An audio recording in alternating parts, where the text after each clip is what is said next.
All right. Good afternoon. So delighted to see you all here today. My name is Maureen Conway. I'm a Vice President at the Aspen Institute and Executive Director of our Economic Opportunities Program, and I'm so delighted to welcome you to today's conversation on the future of worker voice.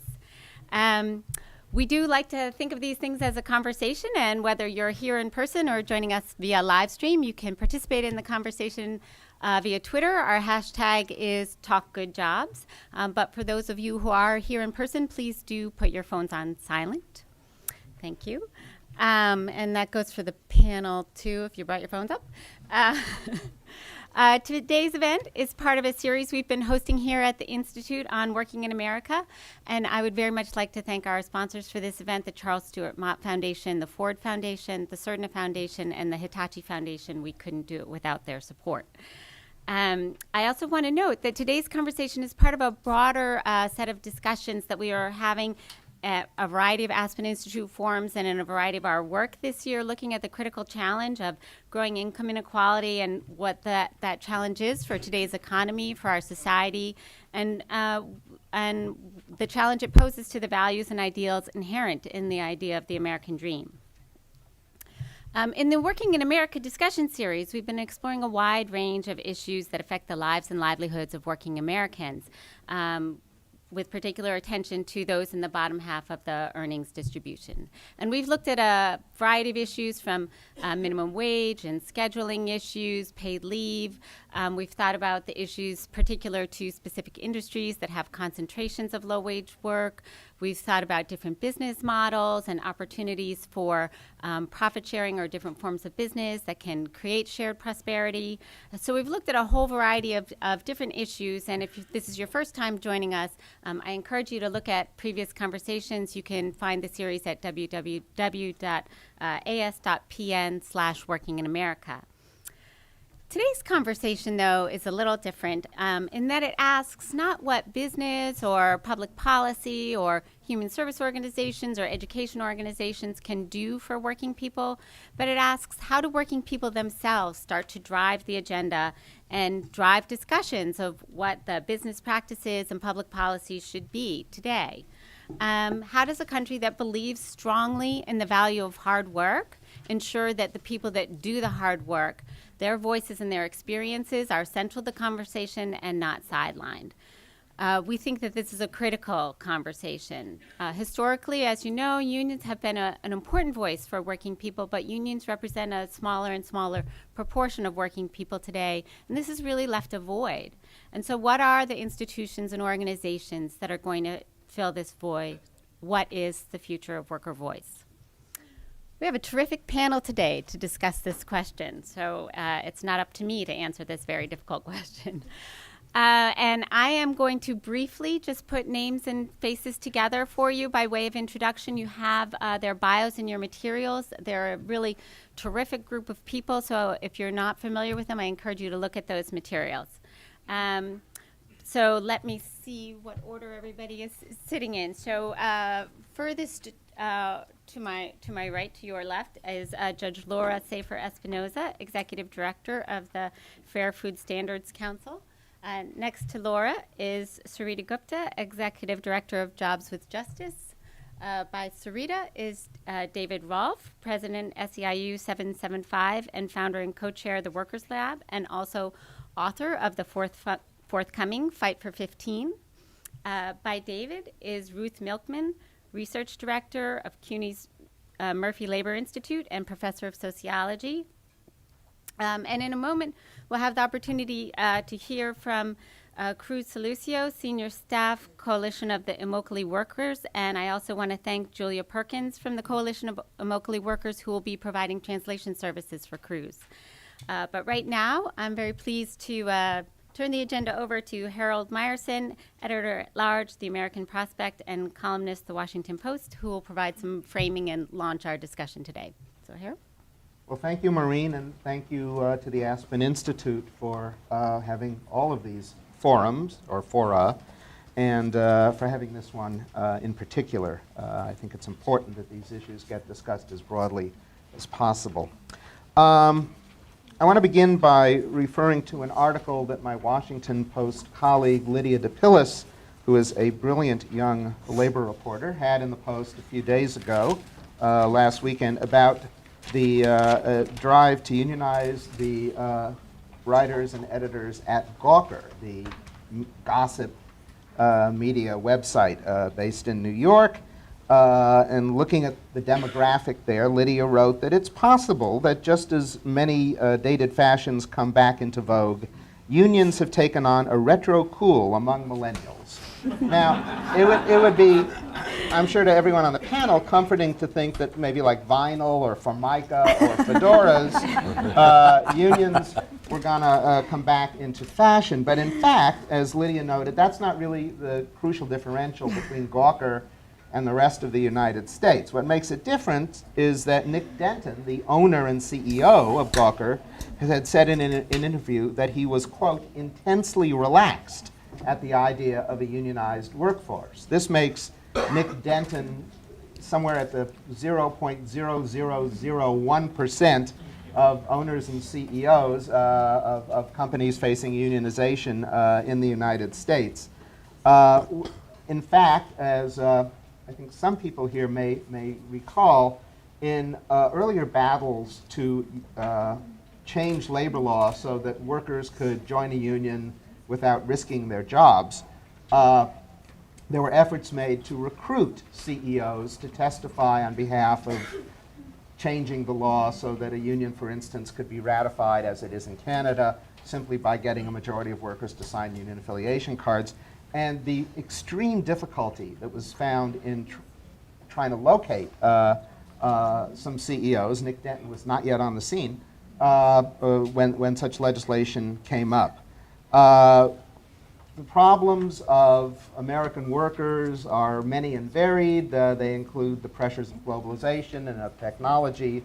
But crucially as well, I don't want to counterpose any of these, they're all real factors, crucially as well, the loss of worker power and worker voice, as is evidenced by the fact that the rate of unionization has declined from the mid 30% of the workforce in the 1950s to 11% today and 6.7%, I think it is, in the private sector. 6.7 is 6.6. This is why we have academics here. It had a brief bump up to 6.7 and then subsided again to 6.6. Which for most American workers really is the functional equivalent of zero. You don't have much bargaining power in or out of a union when 93, 94% of your fellow employees have no union to bargain with. All of these are factors. All of these are factors in the growth of economic inequality in the United States. The erosion of unions has been a factor that unions themselves have been cognizant of for many years.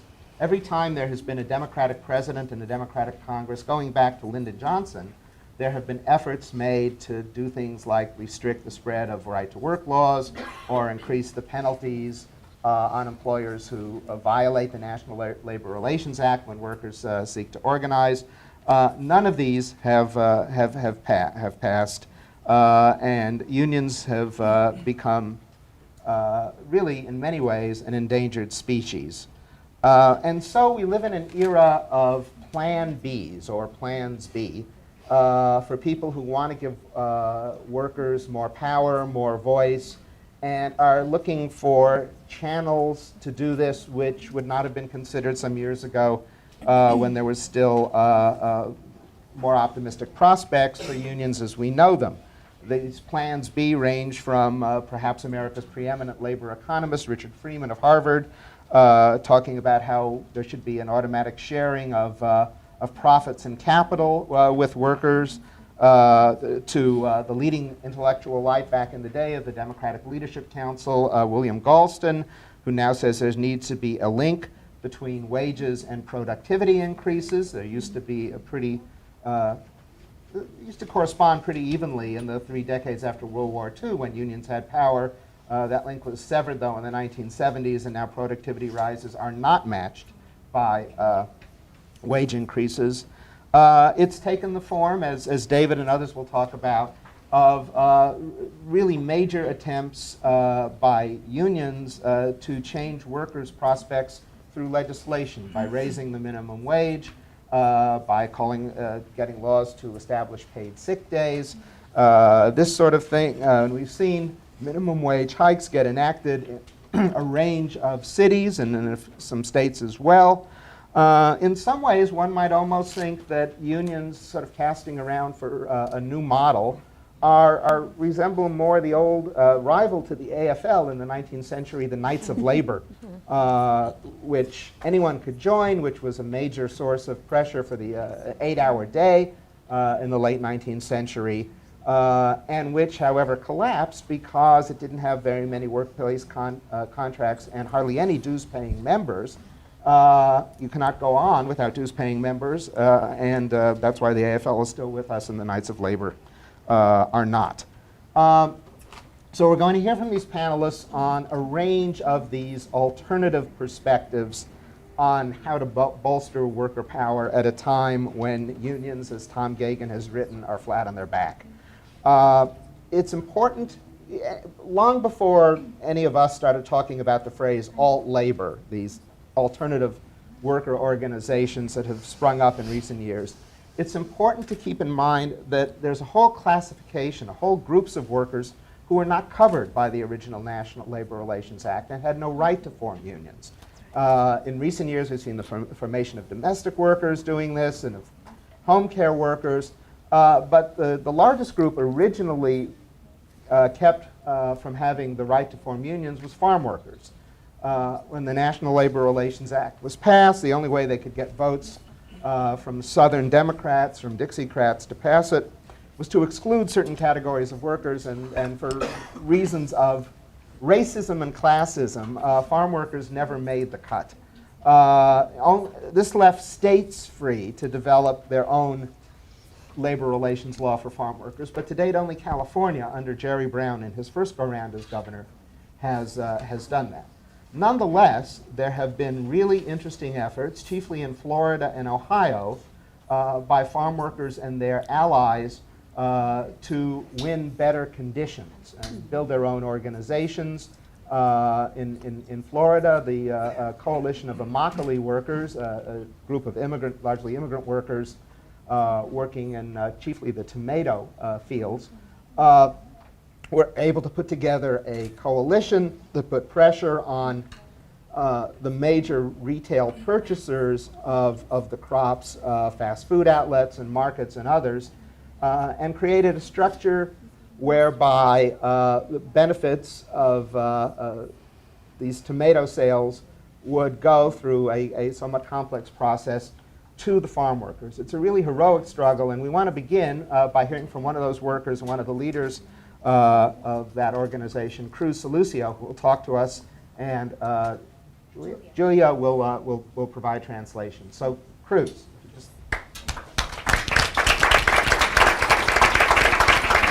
Gracias. Thank you.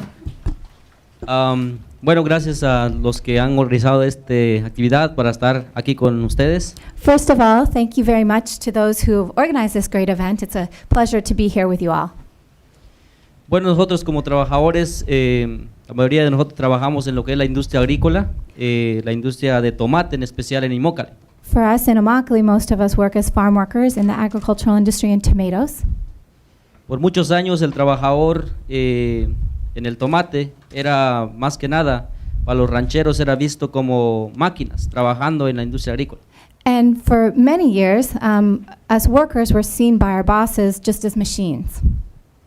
Porque nosotros trabajábamos, si nosotros teníamos un problema, no podíamos hablar con nadie, simplemente el despido del trabajador es lo que pasaba. If we had a problem at work, we didn't have anyone to talk to, and if we brought up any problems, the only solution was that we would be fired. Enfrentábamos, por ejemplo, malas condiciones en el trabajo, enfrentábamos acoso sexual de las mujeres, por ejemplo, también lo que es los bajos salarios y hasta esclavitud moderna florecía en la industria agrícola. And there were many bad conditions, abusive conditions. Sexual harassment was rampant for female workers, low wages, below the poverty level, and in the most extreme cases, actual modern day slavery, which flourished in Florida. Otros no podíamos hablar porque cuando tú hablabas, por ejemplo, si trabajadores que trabajaban una semana, 2 semanas, hasta un mes en el trabajo no recibía su pago. Si el trabajador tenía que hablar, el siguiente día ya no era llevado a trabajar o simplemente te dicen pues ya no hay trabajo para ti. And if you tried to speak up against something like wage theft, if you'd been working a week or 2 or even a month and hadn't gotten paid and decided to bring this up to your boss, well, the next day you wouldn't have a job at all.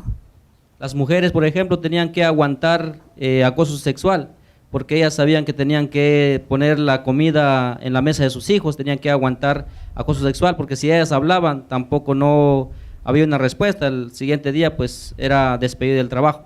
And for women, they had to deal with and just accept the sexual harassment that was rampant because they knew that they needed to put food on the table for their families. And so your choice was to speak up and lose your job or to continue to work and be harassed every day. Nuestra voz no era escuchado más que nada. Nosotros podíamos hablar con el contratista, por ejemplo, pero esa comunicación llegaba ahí nomás, o simplemente con el supervisor y llegaba la voz y ahí se acabó todo. And you didn't have any voice. You could maybe speak to your crew leader or maybe a supervisor, but it ended there. Nothing changed. Entonces, viendo todo eso, empezamos a organizarnos como trabajadores, de juntarnos todos y poder concientizar a la comunidad sobre qué hacer para que pues nos seamos respetados como trabajadores.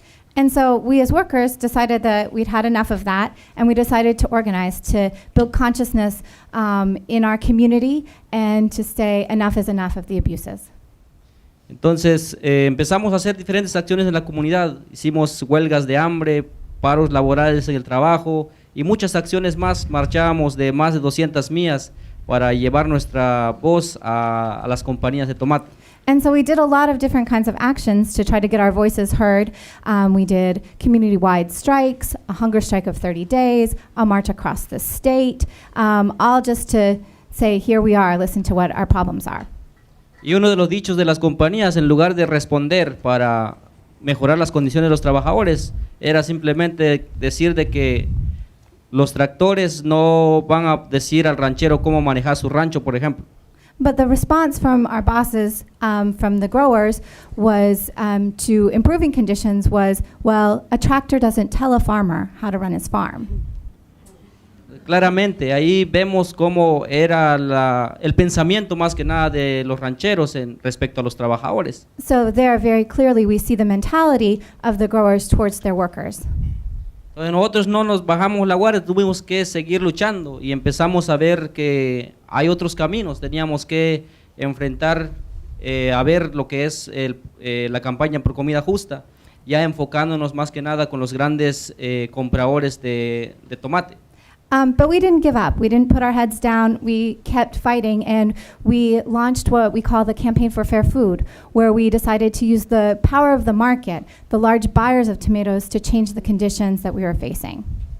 Entonces, gracias al apoyo de toda la gente, estudiantes, diferentes iglesias a nivel nacional, organizaciones, grupos, empezamos a salir de nuestra comunidad para hablar con la gente, concienciar del problema que había en Immokalee. Y así de esa forma, hoy en día tenemos 13 corporaciones trabajando junto con nosotros para garantizar derechos para los trabajadores. And thanks to our allies, to students across the country, to many faith groups, to community organizations, and to many unions, we were actually able to reach that. And today, we're glad to say we have 13 major corporations who've agreed to only buy from farms that agree to treat workers right and to participate in the Fair Food Program. Ellos han tomado se han comprometido más que nada a poder pagar un poquito más por el tomate que compran a los trabajadores. También garantizar que haya derecho para los trabajadores. So they've agreed to pay a little bit more for those tomatoes that they buy, and that money goes directly to workers in their paychecks, and to also support and stand behind the rights of workers to speak up.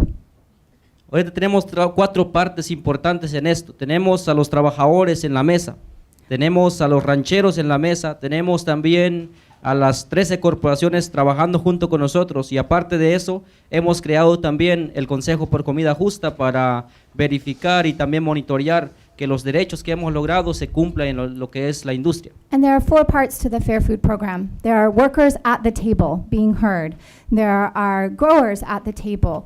There are the 13 corporations who are only buying from growers who are participating. And there's the Fair Food Standards Council, whose job it is to monitor those agreements, those legally binding agreements that we have both with growers and with the corporations. Este librito que traigo yo, que es los derechos que está bajo este libro, estos derechos no fue creado por alguien, fue creado por nosotros mismos los trabajadores, porque somos los expertos en el problema que estamos enfrentando, sabemos qué cosas queremos cambiar. Entonces todo lo que está escrito en este librito son derechos, son cosas que nosotros sabemos que necesitamos cambiar. And this little booklet that I have, this rights booklet, this wasn't written by someone else. This was written by us as workers, because we as workers know what the problems are that we face. We're the experts in our fields, and so the Fair Food Farms have to implement the rights that are enclosed in this booklet that we wrote. Por primera vez en la industria agrícola tenemos como una voz como nosotros como trabajadores. Aquí el derecho de quejarte sin temor a represalias es uno de los derechos importantes que tenemos aquí, que era la cosa más grande que nosotros enfrentábamos por años, que no podíamos hablar, que no podíamos decir nada, éramos callados completamente. Ahora estas cosas han cambiado.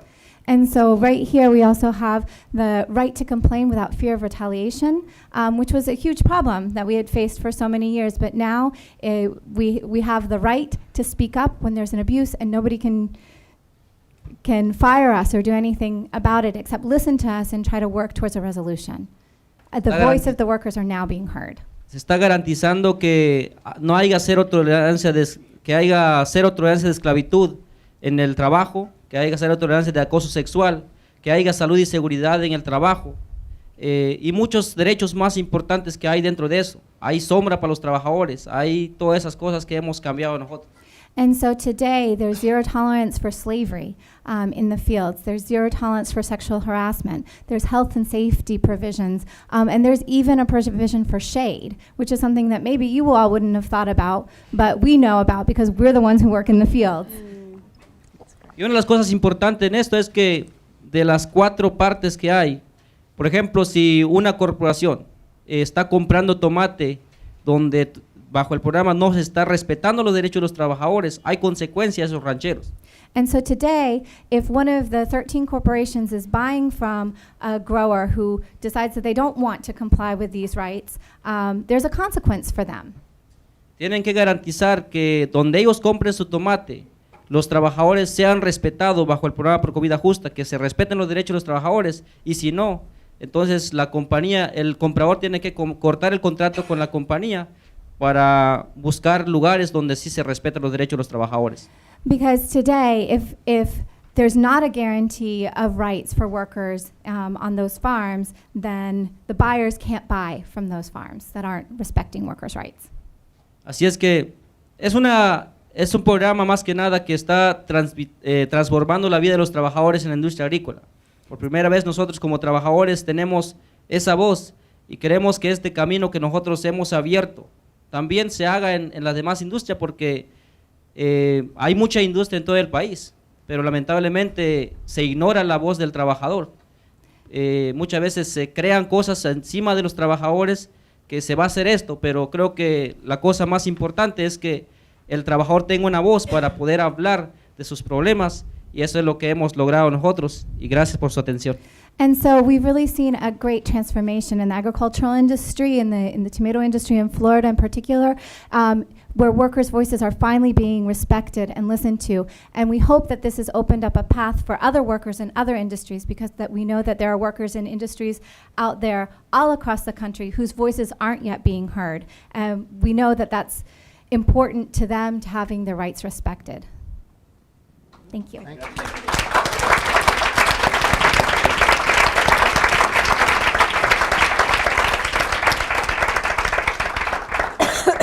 Thank you, Cruz. Thank you, Julia. That's a great story, and I wish there were, and hope there will be, a lot more of such stories. I recently did a story about car wash workers in Southern California who also prioritize, like the farm workers, the issue of shade, and many of whom used to work entirely for tips, no wage at all.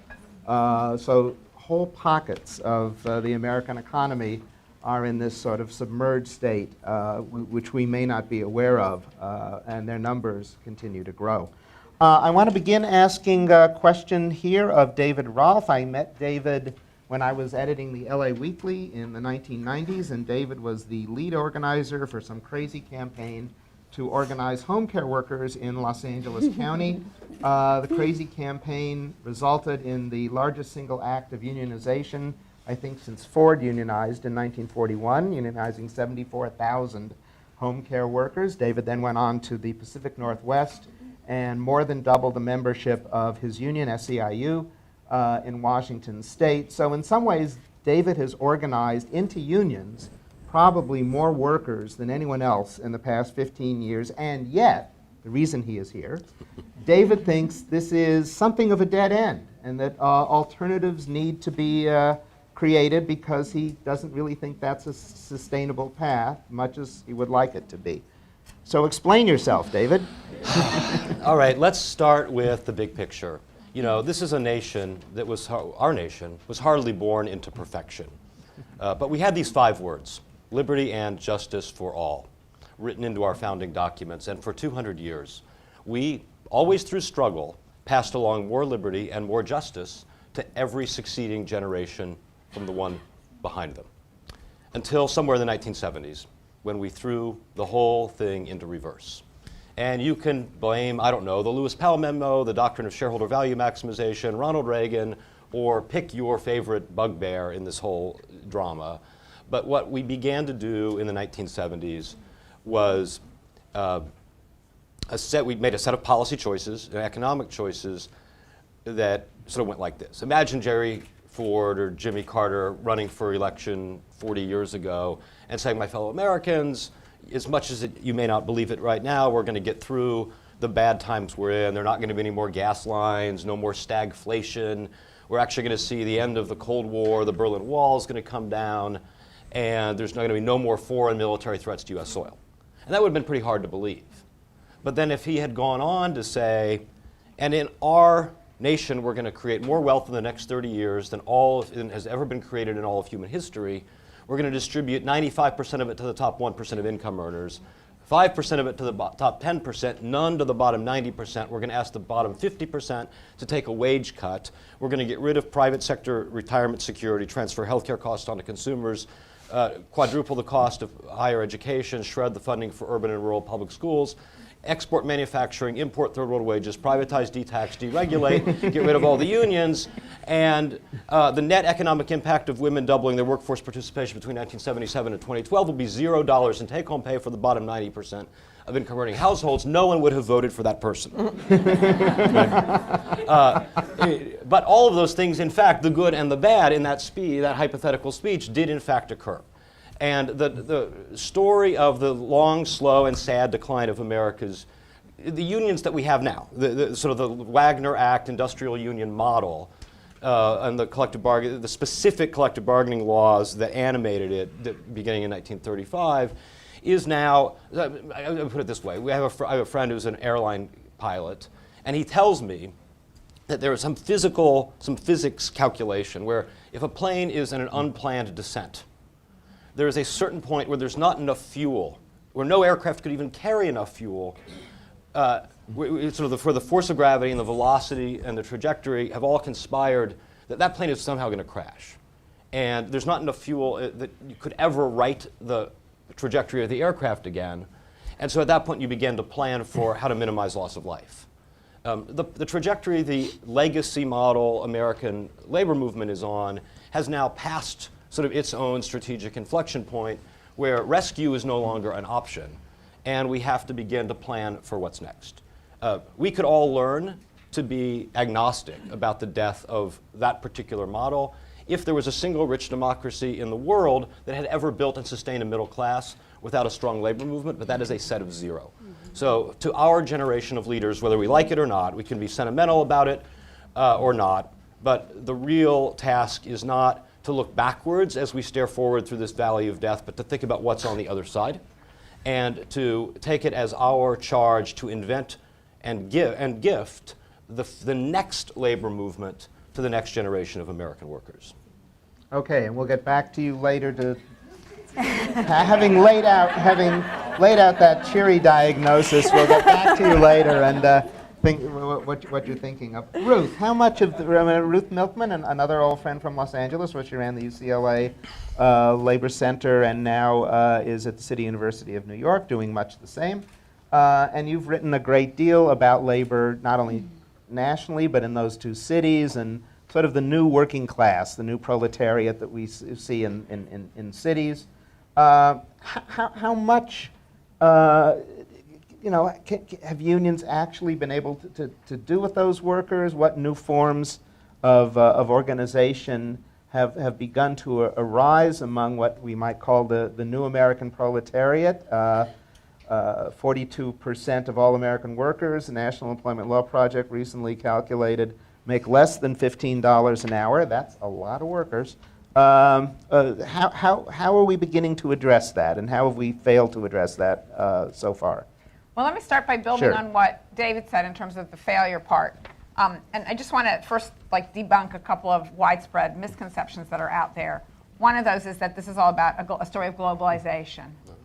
Globalization obviously has taken place in the period David was talking about, but actually unions that are completely insulated from global competition have also declined. So think of construction unions, for example, which have declined just as much as those in manufacturing or in industries like hotels. So, that doesn't really explain very much, the globalization thing. Same with technology, which as many people see as a kind of bugaboo. Yes, there's been a lot of technological change, but even in industries that don't have much of that, we've seen traditional unionism fall apart. It's a story of power.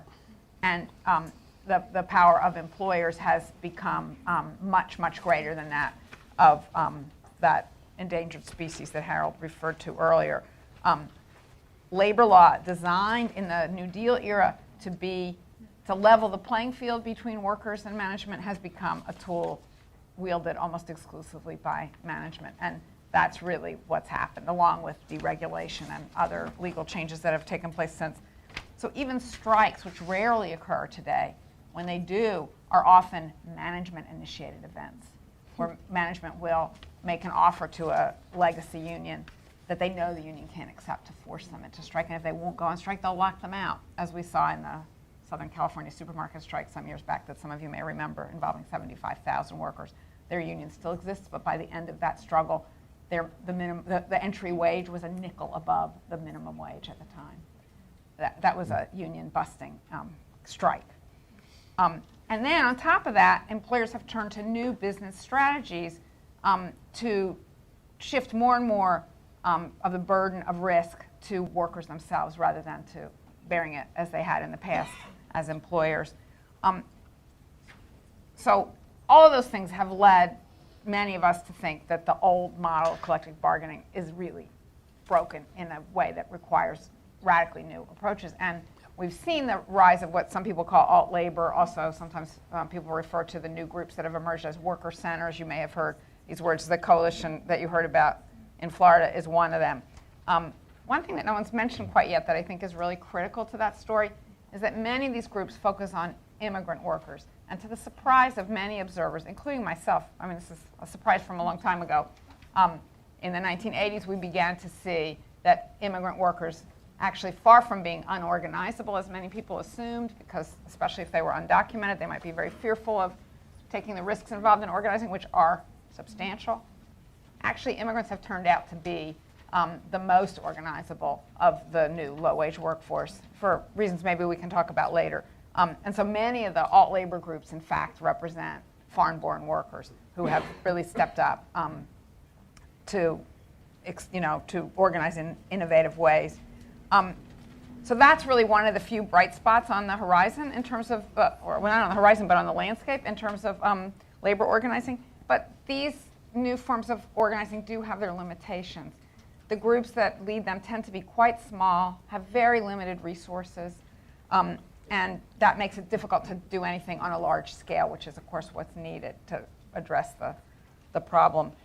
So often they end up being advocates more than organizers, and they have been extremely successful in shining a bright light on abuses in the low-wage labor force. That's their biggest single achievement. But in terms of building lasting organizations of the kind that traditional labor unions represent, that's been much, much more difficult. Let me just say one more thing. I know I'm going on too long. What we're beginning to see now, which I think is the most hopeful thing that's happening, is partnerships more and more between traditional unions, which even in their decimated state, still do have deep pockets in many cases. And they're beginning to use those to promote the alt-labor strategic repertoire. Probably the single best example is led by David's union, that is the fast food campaign, the Fight for 15 that you've all heard about, I'm sure, that had those actions on April 15th, just last week. That campaign, although led by a traditional union, the SEIU, takes a page from the alt-labor playbook in terms of the tactics and strategies that it's using. And it's been, because it has lots of resources and has started in New York but then became a national campaign, it's been extremely successful along those lines. I mean, we'll see where it leads, whether it really leads to unionization, which is one of the demands. I don't know. But it's certainly raised public awareness and gotten a lot of people into the streets over these issues and changed the conversation. So I think it's a really great achievement. I'll stop there. I could go on forever, but I know I can't. We'll get back to you, don't worry. Sarita, Jobs with Justice has been around for a while and is an organization that has been both a strategist and a community organizer alongside traditional unions and in conjunction also, though, with worker centers and immigrant groups and in an advocacy and movement building role. So riff off what Ruth just said and Yeah. these varieties of organizations and your experiences with them and what you conclude from that. Yeah. I really appreciate a lot of what Ruth said, and just picking up on the partnership piece. I mean, a lot of the role that Jobs of Justice has been playing has in some ways we've sort of been connective tissue, if you will, like helping to connect some of the really core issues and strategies that we see happening in traditional unions with alt-labor, as the term that's being used, or worker centers, which is more of what I talk about. And fundamentally, like just taking a step back in the big picture here, these partnerships matter because the truth is today we have to actually expand the way we think about collective bargaining. I mean, no longer can we think about collective bargaining as something that a group of workers do with their direct employer over wages and traditional benefit structures. It's just, it doesn't match the reality of most workers today who are working part-time, temporary, or they're subcontracted workers, right? Like close to, and this is debated, but like close to a third of our workforce is working contingent. So those traditional models on which unions have been built and collective bargaining agreements have been built no longer hold true for a majority, a growing majority of workers. So fundamentally, what we need to be doing is really redefining who we bargain with and what we're bargaining over. And part of what's exciting about the partnerships that we see emerging is exactly that. So if you look at Walmart, the campaign to support retail workers at Walmart, it's not just a campaign about retail workers at Walmart, you see, because a number of us have been redefining and pushing the boundaries and saying, well, who really is a Walmart worker? It's retail workers, but it's also the warehouse workers who put the products on the shelves. It's also the garment workers in Asia who provide the, supply the garments. It's also the seafood workers in the Gulf Coast who are providing products. So how do we actually name who the real boss is in the Walmart, in the scenario of Walmart? And this gets to bargaining, like who are we bargaining with? Often what we find is workers are stuck in this shell game, right? Of who is the real boss and what can they bargain over? So we're just seeing lots of interesting models, whether it's Walmart, fast food that was talked about, even in the care sector, and certainly policy innovations that are being developed out of that to really address a wide range of issues like scheduling.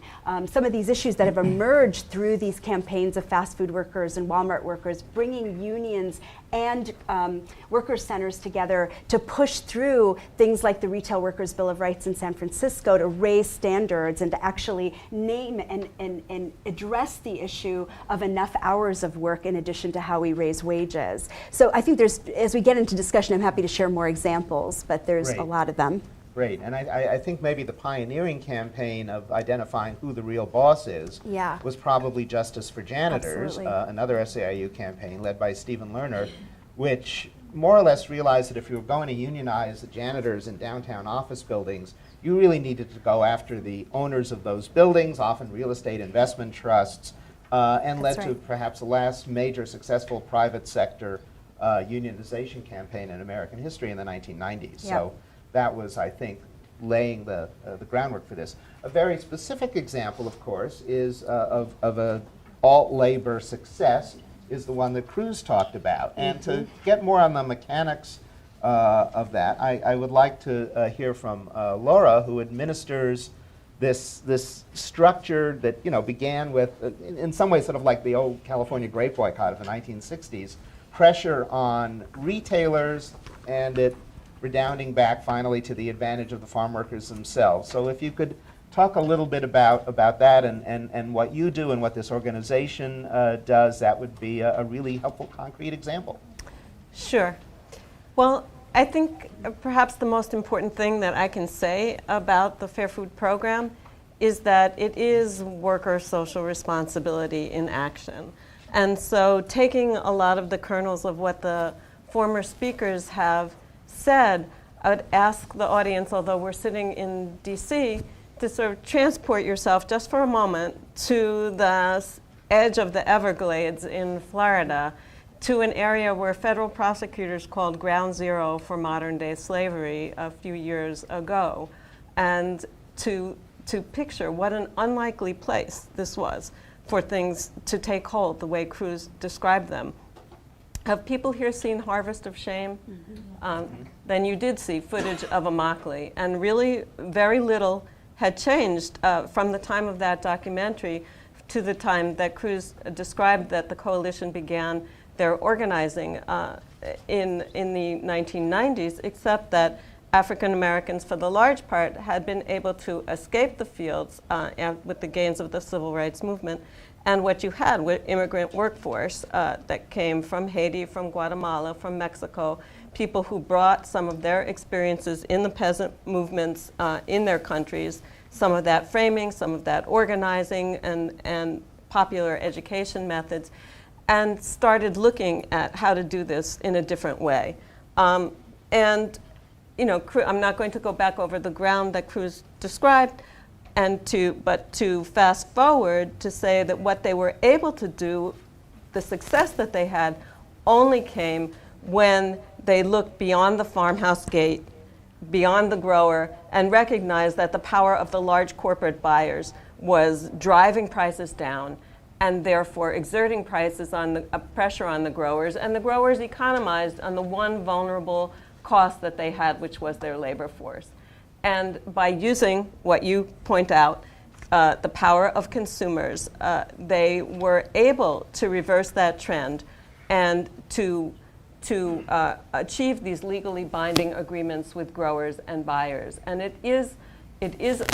I'm the insider-outsider, so I can say I think it is a brilliant structure to have the buyers pay a penny more a pound and to stand behind a Fair Food Code of Conduct, not stand behind it aspirationally, but stand behind it with legally binding agreements and cut off their purchasing power when those standards are not lived up to. And the growers are forced to implement that code of conduct and to pass along that wage supplement. So what would you expect from a worker social responsibility model once the victory has been won? You would expect a code of conduct that's not generic, but that was written by workers itself. And we can talk about the provisions, but I know some of my colleagues here have pointed out the issue of labor subcontracting and contracting. The code, because workers knew the importance of that, the code makes the grower the direct employer. No more labor contractor, no more confusion.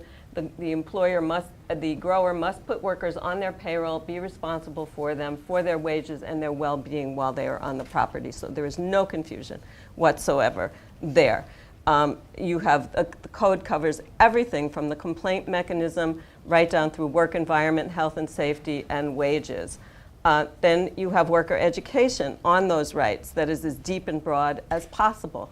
Every worker, before they set foot in the fields, gets educated on their rights. They know where to call. They know they can call the Fair Food Standards Council if they have a complaint. And all of that happens on the clock on grower property. I don't know if I can talk about our monitoring model. You tell me when I'm out of time. Well, why don't we but do that you have- in the second go-round, Okay. if that's okay. So I just will then in closing just say that there is an intensive monitoring process between the worker monitors and the Fair Food Standards Council, and all of that is supported by prompt and serious market consequences. And those are the elements of the model. All right. Okay, David, you left us in a crashing plane. The American worker was downward bound rather quickly. So two things. You are the primary architect of the first successful $15 minimum wage campaign, which more or less emerged circuitously out of what began as a conventional union thing and quickly morphed into something else. Talk about that, and then talk about your larger conclusion and what led you to set up the Worker Lab, and what is the Worker Lab? Sure. So 2 parts. Yep. So, I mean, to talk about CTAC and the Seattle minimum wage campaigns, the two were actually organized and run and funded really by the same set of leaders in Seattle. They were very different campaigns. The CTAC campaign was actually, those workers aspired to have a traditional union, and because they were all employees of subcontractors of the major airlines. This is at the Seattle airport. This is at the Seattle airport, right? The city called SeaTac. It's sort of like if Astoria, Queens was its own city, and so if you flew into LaGuardia, you were flying into the city of Astoria. SeaTac is this little city with 27,000 residents, 6 residential neighborhoods, and a giant international airport. The congressman from that area, a guy named Adam Smith, actually, grew up in SeaTac as the son of a baggage handler for United Airlines. And his dad made what in today's dollars would be about $60,000 a year, had a health plan and a pension, owned a home, and was able to send his kid to college and law school. Today, that worker, handling baggage for United or Alaska or any of the major carriers, makes the minimum wage and has no benefits, no pension, no paid time off, probably works 2 or 3 jobs. Last week, one of them actually fell asleep in the cargo hold of an airplane. This happens more than gets reported, because most people, in fact, do commute long distances and work multiple jobs. So workers at SeaTac Airport wanted to form a union, but the actual, not unlike Justice for Janitors in Mockley, Walmart, and every other example we've heard, the real economic powerhouse was not the you've never heard of them no-name subcontractor, right, but actually Alaska Airlines, which leases 55% of the gates at SeaTac. It's their hub. It's their hometown airline. And when workers couldn't get Alaska to essentially tell the subcontractors to recognize their union, especially there's a complicated legal recognition process under the Railway Labor Act that makes it virtually impossible for sort of behind the security checkpoint workers to form a union in the United States. They decided to write a union contract into city law. And so not only $15 minimum wages, which would go into effect 7 weeks after the law passed, but paid sick leave, a guarantee of full-time work, prohibitions on stealing tips, a whole lot of these things. Written into one living wage ordinance that applied to large transportation, hospitality sector employers. We wrote the thing, qualified it for the ballot. The airline sued to keep it off the ballot. They lost. We won by 77 votes. And off of airport property, it's in effect. People are making $15. No one has been laid off. All the businesses that predicted gloom and doom are still operating. On airport property, the law is suspended as it's been challenged up to the state Supreme Court. We're waiting on it. The decision could happen any Thursday on whether it will be allowed to go into effect on airport property. And then meanwhile, in the same market, Seattle had some of the earliest and most successful fast food strikes, which by design we sort of held,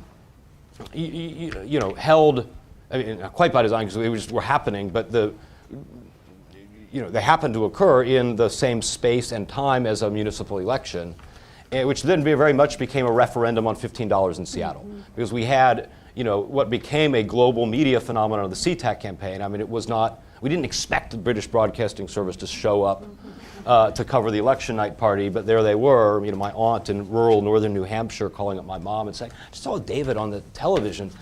We didn't actually, we were just trying to get workers to a union in SeaTac, but then at the same space and time, we were leading the fast food strikes, and that really caught the popular imagination. Seattle is a prosperous city, is an expensive city, and the reality is that most minimum wage workers are not teenagers. Mostly they are, 77% are adults, 22% are moms, 25% are over the age of 40, and public opinion moved incredibly quickly in Seattle to support the concept of $15 minimum wage. The two mayoral candidates ended up in a bidding war with each other, 15, 17, 18, 19. And after the election, Ed Murray, our new mayor, put together a task force basically to bargain the contours and policy parameters of how to get to 15. I chaired the labor side. The guy who owns the Sheraton Hotel, the Space Needle, and a bunch of other hospitality and tourism properties chaired the business side. And we literally collectively bargained, lowercase c, lowercase b, the $15 wage policy with the heads of the Chamber of Commerce, the Restaurant Association, and the Hotel Association on one side of the table, the heads of the large union and community organizations on the other. So that's sort of the Seattle story. Let's hold the workers workers lab until the next question. Sure. So Ruth, a lot of what we're discussing here is what the labor economist David Weil, who now works at the Department of Labor in charge of wages and hours, calls the fissured workplace, fissured, split, divided in many ways so that there are multiple layers between the worker and the real employer, as various panelists have made clear. And that obviously poses real challenges for workers, as does the inefficacy of the National Labor Relations Act. And so we do have these new institutions, these worker centers, which do a version of what's been described here. Worker advocacy, but that probably isn't going to end in a conventional union contract, but something like what Laura described or what David has described through legislative means, through consumer pressure. What's your assessment of this? How far can it go? And what are the limits on these alt labor campaigns? Right. Well, by themselves, they have certain inherent limitations. One is they don't have a source of revenue. Right. These organizations mostly depend on foundation grants to survive. A few of them do have a dues structure, but these are extremely low-wage workers who cannot afford to pay substantial dues. So that's one problem. There isn't really a business model for most of these groups that allows them to sustain themselves, and they spend a lot of time raising money instead of organizing, because that's obviously a requirement to stay in business. Just a side point, many of these groups are headed by young women. It's not, and I see a lot of young women in the audience here. It's not an accident. In contrast, look at the staffers of most major unions. And women of color. I just want to add, and a lot of women of color in particular. A lot of women of color in particular. Yeah. So, they don't get paid a whole lot. This is a labor of love. So anyway, that's one problem, is the business model. Another is scale, which we've already talked about a little bit. It's with limited resources. Yeah.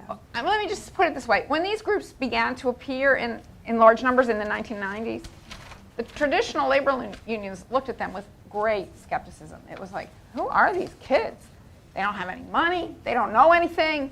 What are they doing here? What is this? They just thought it was a joke. Really, that was the view. And similarly, the worker center leaders, what now call alt labor, kind of looked at the unions themselves as dinosaurs. Like, they're not doing anything about the fissured workplace, about low-wage workers who can't really do traditional collective bargaining, even if somehow you could overcome the employer resistance. They're irrelevant. We're where the action is. Well, over the years, there's come to be a sort of process of mutual appreciation of the strengths and weaknesses of each model, and kind of beginnings of, a courtship. I was going to say a marriage, but it's not really a marriage. It's more like a courtship of exploring partnerships of various kinds. The fast food one we've already mentioned. There are others.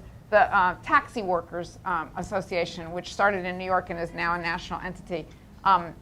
Taxi workers in New York, taxi drivers, are independent contractors, meaning 1099 employees, so to speak. They're not considered employees, therefore have no rights under the Labor Relations Act such as it is, so they can't organize in conventional unions. But that group has been extremely successful. It's also headed by a woman of color, actually, South Asian. Yeah, she's an amazing woman, even though all the drivers pretty much are men. Not quite all, but the vast majority. They've actually had a couple of strikes. They've been extremely successful. Well, they've been given a charter by the AFL-CIO, so that's another example of this kind of partnership. But what kind of things have their strikes won?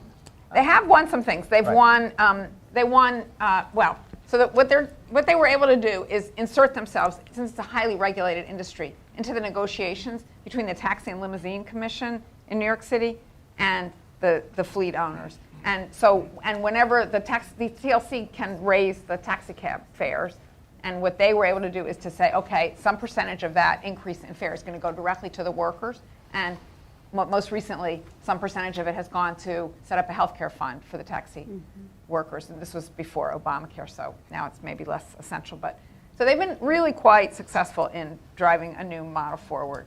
Anyway, that's another example. And I don't know, I think that is the most hopeful thing that's happening. And the fast food is another example of these partnerships between the two. And it's a marriage or a courtship or whatever of resources on the one side and imagination on the other. I hate to say it, but that's really what it's like. So there are exceptions, but in general, the unions don't have a lot of new ideas. This is where the new ideas are coming from. And so in the absence of resources, insofar as the two come together, I don't know, you sort of feel like be fruitful and multiply is the solution to the challenges ahead of us.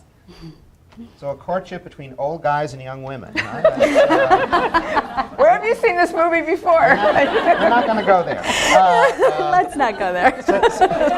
Sarita, you guys have been particularly active with some of these groups, domestic workers in particular. Just a brief talk about a little bit about sort of both what you've done and what you derive from this as to the potential and limitations.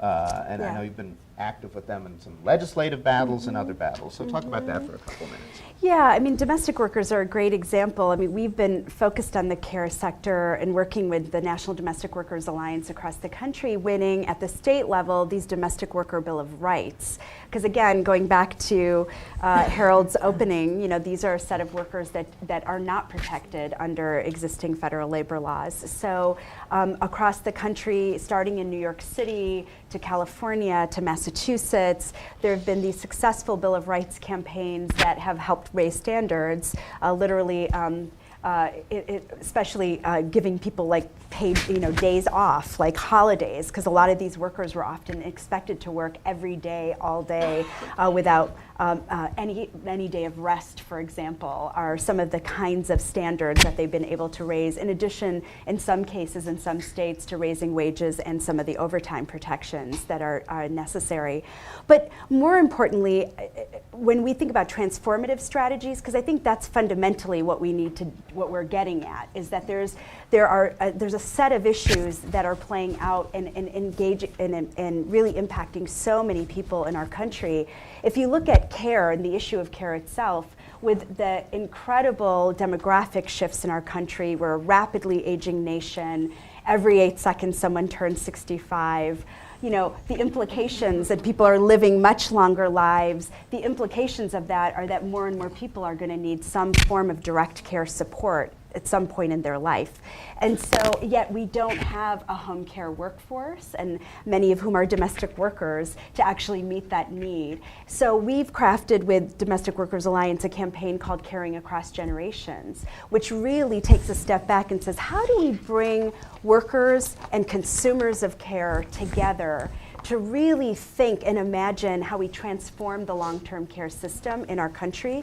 And embedded within that is a real policy vision around the creation of new care jobs, how do we raise the standards, the quality of those jobs. That includes everything from training, some of which, David has created an immense model of training in the home care sector. How do we expand that? How do we create career ladders? To how do we really take on the issue of immigrant workers? Like how do we create a pathway to citizenship for an existing home care workforce and really address affordability and accessibility of care? That is one of many kinds of examples where we're able to bring these partnerships and have them be transformed and put bargaining, the issue of collective bargaining, and embed it within the larger social issues of our time, which is really what I think we need to keep pursuing. And Laura, you deal with the nuts and bolts of this every day. Yes, we do. So talk a little bit more about that and how it works with the Florida tomato workers. Sure, and don't let me stop without addressing sustainability. Sure, very important. So, the elements that we were talking about earlier, which were just what you would expect to see in worker social responsibility, a program that workers actually designed for themselves, would also encompass the kind of monitoring that the Fair Food Standards Council is entrusted to do. And what we basically were set up to do, we're the only organization that we know of its kind, certainly in U.S. agriculture and possibly in the world from our research, is to be completely dedicated to monitoring and enforcing this particular program. So we do that in a number of ways. We work together with the Worker Education Committee very closely to monitor conditions on Fair Food Program farms, both through audits that are conducted, and I know when you say audits, everybody's eyes glaze over, but these are audits that are done by the same investigators, go out to Fair Food Program farms, and they also handle a 24/7 complaint line. Wow. So between that continuous feed of education, between that and what we receive from the Education Committee, our investigators picking up a call from a worker who says, I don't know what farm I'm on, I don't know exactly the name of the company, but I'm at such and such a cross street, and the contractor's name, nickname is such and such, is about as opposite as you can get from a cold call center, which is the gold standard for a lot of corporate social responsibility programs. Our monitors go out and interview more than half the workforce at any given location, something that you would also expect from a program generated by workers who want you to actually uncover the abuses. They generate reports for the growers and corrective action plans. And behind both our dispute resolution in the complaints, because I should say there are no, this is not something where a worker gets a summons, and says you are called to testify in such and such week, such and such a month, when they have moved on with the migrant stream. Our resolution process happens within days, normally no more than weeks, and so to be effective, sustainability. Yeah, how do you fund this? How do you keep going? So the business plan for the plan for the Fair Food Program is that in every new agreement from participating buyers that are now coming voluntarily, by the way, with no campaign whatsoever, to the program as our employers of conscience, people who want to see transparency in their supply chain, they will be paying for monitors as for this monitoring work as time goes on. Up to now, there has been a substantial emphasis on foundation, as you had pointed out, but that is the model going forward, and that is the future, and we will be in 5 states this summer and a new crop by the fall. So it is beyond the $650 million tomato industry with its tens of thousands of workers. It is definitely growing and moving towards sustainability. Terrific. Last question from me and quick answer from David. David, in response to all this, your local and your international has agreed to fund something you've set up called the Workers Lab. What is it? How does it address all of It's an accelerator. So here's our analysis. It's that the old model is fading away. It's not, you cannot resurrect it. We can't, it's, restoring the 1935 era Wagner regime is a now lost cause. But without replacing it, we doom future generations of American workers to lifetimes of poverty and economic insecurity, just as our competitor nations are figuring out how to build and sustain middle classes for the first time. So because unlike John L. Lewis in 1935, or for that matter, Steve Jobs, Louis Gershner, or Andy Grove, we don't have a well-developed plan B to which to transfer all of our assets and resources. So the purpose of the Workers Lab is really to do rapid cycle prototyping and do seed stage capital investment in new enterprises, for-profit and not-for-profit, that attempt to replicate the three essential elements of the 20th century labor movement's DNA. The power to change workers' lives economically, the scale to touch millions of people, and a sustainability model, revenue model, that allows the enterprises to survive even during bad economies or even during periods of political disfavor. We can be sentimental about the silkscreen jackets with the funny logos, about union conventions and bylaw and the revenue model to pay for it. That's what the Workers Lab is going to attempt to run experiments to replicate in the 21st century economy. Okay, now we're going to turn to you all. There will be some people with microphones going around to take questions. Given the limited time, what I'd like to do is take a number of questions and then hear from the panelists. You can direct questions to a particular panelist, to all the panelists, to Cruz, but questions are in order.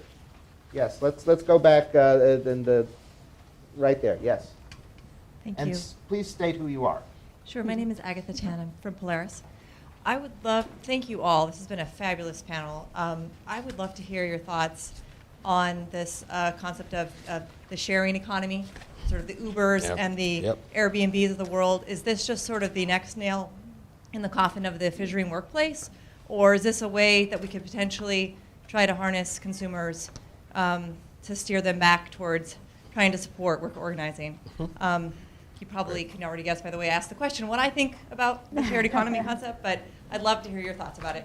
Right, and I commend you for not actually making a statement, even though it hovered over that. Just, questions are good. And we have a hand, this gentleman up here. I'm Bruce Goldstein with Farm Worker Justice here in Washington, D.C. Now, I just wondered what you all think about how important it is to win immigration reform with a path to immigration status and citizenship in order to achieve these goals, because what we find is that so many farm workers are undocumented. It really does interfere with their willingness to stand up and challenge unfair and illegal job conditions and join organizations. Okay, let's take one more question before we go to some answers. Lady here. Thanks. Ann Yeoman, I'm actually a consultant with the Administration for Children and Families. My question is, what is the place of worker cooperatives or worker-owned businesses? I've run across a couple of examples, particularly in the healthcare area, where employers have tried to kind of move in that direction and not necessarily gotten very much uptake from the potential participants. There seems to be, I don't know if education, communication, whatever. So I don't know if this fits into the alt labor pattern or if it's a growing or not growing movement. Okay, let's take some answers. Anyone want to deal with the sharing economy first? David?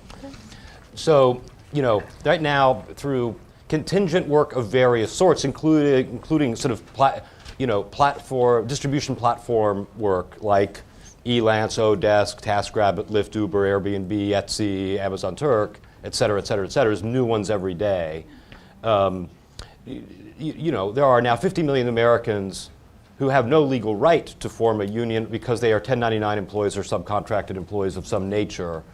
And this is actually really potentially liberating because there's no incumbent industrial era labor law impeding innovation in the worker advocacy and worker rights space. And I think you could potentially do some very, very creative stuff here. I think you could actually combine sort of the first and third questions here. I don't know why we don't have worker-owned work distribution platforms that come with them a set of, a one-page contract and a set of standards that are essentially part of the terms of service for customer use. I use these things all the time. And if it cost me $6 more for the TaskRabbit to have a worker-owned platform administer their health benefits, retirement plan, workers' comp insurance, and everything else, and that I paid when I go online and order up some service, I think that would not be particularly disruptive on the consumer side. It would be potentially incredibly impactful on the worker side. Mm-hmm. Okay. let's stick with worker co-ops for a minute. Anyone else have any worker co-op? Well, I mean, I'll just add that I do actually think there are more groups in sort of the alt-labor world who are beginning to explore and investigate this and create things. They're experimenting. So whether it's the restaurant opportunity centers with their restaurants that are worker-owned, restaurants of colors in New York City and Detroit and a few other places, or it's domestic workers actually have created a whole Fair Care Lab where they are looking at these platforms and figuring out business models that make sense where the workers really generate revenue and can create sustainability and many others. So I do think this is actually a growing arena. We may not be hearing a lot about it at the moment because we are in an immense moment of experimentation. So there's lots of small scale things being tried, but I think there's an opportunity for that to grow. Okay, and let's talk about the centrality of immigration reform Yeah. to all of this, and maybe Cruz or anyone else? I'm happy to say something too. Okay, Cruz okay. wants to. Yes or no? Either way. Well, Sarita, you want to start? You can sure, start. Okay. sure. I'm happy to start. I mean, I think immigration reform is critical. It's essential. We're very clear about that in all this work. Most of the campaigns we're working on or groups we're working on are all key advocates of immigration reform. I think we're disappointed that we haven't been able to cross the finish line, if you will, but it's an essential component of lots of campaigns that we see developing. And just to say, in addition to pushing through immigration reform, there's a lot of work being done on retaliation. How do we protect immigrant workers who are in fact taking collective action? So lots of interesting work looking at labor trafficking, sex trafficking, different visas being used. How do you create temporary status to help workers see through their initial activity engagement, and then how do we go from there? But those are all supplemental to the bigger fight for immigration reform. I mean, there is. Okay. I'd be happy to add Oh, something. on that. Ruth, okay. Well, I agree that it's absolutely essential. Yeah. I also just think we should think of the immigrant rights movement itself as part of the new labor movement. Absolutely. The reason fixing the broken immigration system is so important for immigrants is obvious, but really it's an issue of economic advancement for them. The single biggest, why do people come to this country? Low-wage immigrants come because they want a better life for themselves and their children, and lack of legal status is the biggest obstacle to that. Despite all the dangers of retaliation and the other perils of living an undocumented life, it's extraordinary how much courage we've seen among undocumented immigrants in pushing forward a lot of these campaigns, and as well as the Dreamers movement, which is the young undocumented kids who were brought here as children and now are millennial generation age. It hasn't we haven't gotten to the finish line, but that we've gotten as close as we have is largely due to their work. So I think there's a lot to take seriously as that. In some, I mean, I'm all for co-ops, but there's much more talk than action on the co-op front, whereas in the case of immigrant rights movement, there's a lot going on, and it's really, that's what the alt-labor is really knitted very closely with. So it's just a key piece of the story. Let's take a few more commendably brief questions. On the aisle, now you're the one who, you just turned around, but I meant you. Hi there. I'm Emma Cleveland from the Employment Justice Center. I think we're a worker center, but the lawyers think we're a legal aid organization. We want to My question is, I'd like to hear about what some of the innovative initiatives that were funded through the Workers Lab are and what they look like, because I'm very curious kind of what some of those projects are forming up to be. Okay, let's take another question. Gentleman by the window. Hi, my name is Sam Lakin. Back when I was a shop steward in the 1970s, unions began to become to great disfavor among the population. I haven't seen that changing much, but there has been an enormous change in people's tolerance for low wages. And so I'm curious about, as you talk about these partnerships, about two things. One is, how do you take advantage and extend this sentiment, which has clearly grown out of great dissatisfaction for unfairness, and what role do you see social media playing in this process? Good questions. Okay, let's take one more. Where's the mic? Here. Okay. There's a woman on the aisle here in blue, light blue. Yes. Hi, my name's Song. Yes. Okay. Hi, I'm Sophie Quinton. I write for National Journal. And I think Ruth mentioned earlier that there's sort of a misconception that immigrant workers are very hard to organize. Actually, they're driving a lot of these movements. Could you speak more to that? Why might immigrants be more open to this kind of activity? Thank you, and let's start with Ruth answering that. Okay, great. It's a great question. I've actually written a lot about this, so I'm very well prepared to answer. Well, so there are these sort of myths out there about immigrant unorganizability, as it used to be called. These myths are dying, but they're still out there in the general population, if not in the labor world. One is that, people come here temporarily, they're planning to go back to their home country, and so why would they take the, go to all the trouble of organizing? They're not going to be here to enjoy the fruits of it, right? The biggest idea is that people are terrified of apprehension by the authorities and just simply are not going to take the risks involved, which again are huge in sticking their necks out, so to speak, and organizing.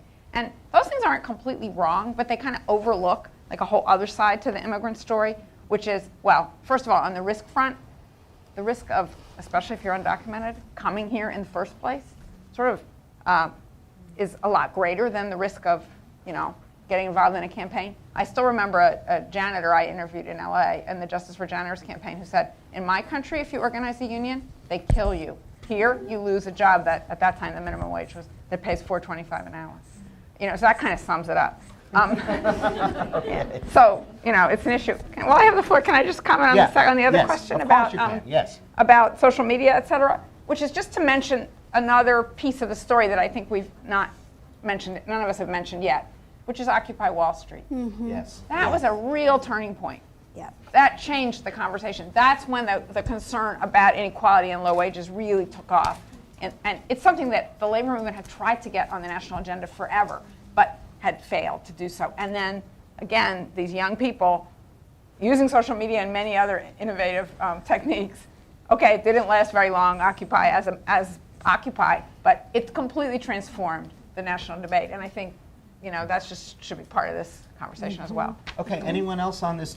Laura. I mean, I think it's really clear from what we have seen in the Fair Food Program that immigrants in a framework where protection against retaliation is made primary and is backed by strong and powerful consequences, and immigrants have zero problem with coming forward and participating, in part perhaps because of what Ruth has said, and in part because they bring their own organizing traditions with them and their own experiences with them. And certainly it has not been a deterrent for people that it is with those voices speaking up that there are now zero cases of forced labor, violence against worker, and sexual assault on Fair Food Program farms. So that has not been an issue. And regarding social media, the Campaign for Fair Food has found incredible uses for social media in arriving to consumers, and especially,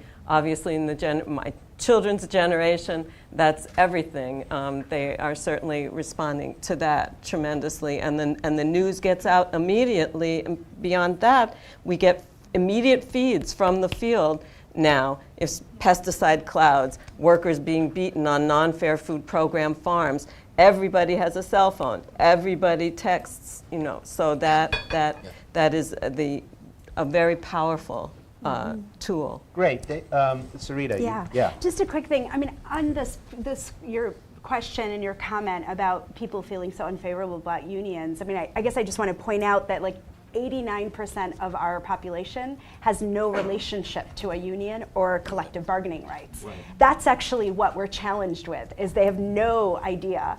And so part of the work, and you're right, there's a growing intolerance of low wages, which is totally and absolutely fueled by social media, because now different people's struggles are getting connected online. Hey, that's what we're experiencing. That's what we're experiencing. That's an opportunity, and I think that's why, frankly, the Fight for 15, the work that worker centers are doing, the raising wages work of the AFL-CIO, this is all about us capturing that energy and frustration and channeling it at this moment environment. And the key task at hand for us is how we help people understand why collective bargaining is actually, small c, small b, is an essential part of how we address inequality in our country. Okay, David, you were asked about what the Workers Lab has actually, which projects you've actually funded. And Yep. So, and I may touch on a couple of these other things Sure. here, but so the first 4 portfolio investments, the Workers Lab, are the Better Builders program at the Workers Defense Project in Austin, which is very much like a Coalition for Immokalee Workers style thing, where they are sort of aspiring to be the LEED style certification for ethical workplace standards in construction contracting, and they're trying to scale beyond. They've had some success in Austin. They're trying to scale statewide. It's a very promising model that sort of combines worker-determined standards, enforcement, and a revenue model. Coworker.org is an online campaign platform that succeeded in getting Starbucks to reverse its policies on visible tattoos and piercings, and on workplace, and on clopening, if people know that, with on chaotic scheduling, and got 10% of Starbucks employees worldwide to sign on to petitions to the company there. Work America is a for-profit. We're making an equity investment in a for-profit workforce development and job placement firm that's trying to essentially navigate people through community college with a predetermined job at a pre-agreed-on wage. And Restaurant Opportunity Center is spinning off a for-profit video game workforce training app that will be a revenue generator for their worker organizing. All of them, I could tell you more. I probably shouldn't, either time-wise or non-disclosure-wise. But those are the first 4 portfolio investments. I'll just say a couple things about these other things.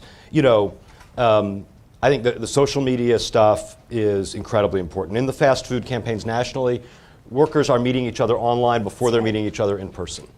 And as long as we're stuck playing by the industrial economy rules of 1935 and trying to do workplace by workplace, shop by shop organizing, you'll never get to scale in a disaggregated 21st century workforce. Using social media, social media's done 2 things. If you remember Occupy, what actually accelerated it was the Tumblr blog, I am the 99%. Right, because it broke down people's isolation and sense of powerlessness, and this belief promulgated by a generation of propaganda that if you're poor, it's your fault, and that this is somehow you were in the minority and you should just be a better person. And instead we realized the majority of people the vast majority of people are struggling economically. Half of the jobs 2/3 of the jobs being created are low-wage jobs. 42% of all jobs are low-wage jobs, and social media played a huge role in letting people name that problem and talk about it with dignity and not with shame. And then finally, on this question of union brand versus intolerance of unions, tolerance for low wages, we're not going to bring back those old clunky machines of the industrial economy. We're just not. And we would be lying if we said unions didn't do much of what earned them a bad brand image in the 1970s. The second, I learned from a panel that Ruth and I were on the other day in New York, that the second oldest profession in the country is union staff. The first oldest is funeral director. But here's what we do know. And we know that none of us chose to be born when we were born. None of us chose to be called into public life and leadership precisely when the American dream was at its greatest level of risk in our history. What will absolutely be our fault is if we don't do something about it. Right. And the gift we have to the next generation is to allow the movements that we lead, the organizations that we lead, to be a kind of nurse log protecting the seedlings of the next movement and providing sustenance and support as they grow. So, what I hope when I think about what we did in CTAC in Seattle, when I think about the Workers Lab, is that the Workers Lab will be to the next labor movement what the CIO was to the last one, and that the struggles against income inequality in CTAC in Seattle will be viewed 40 years from now the way we today view Selma and Montgomery in the struggles for civil rights. Amen, and thank you all. Thank you.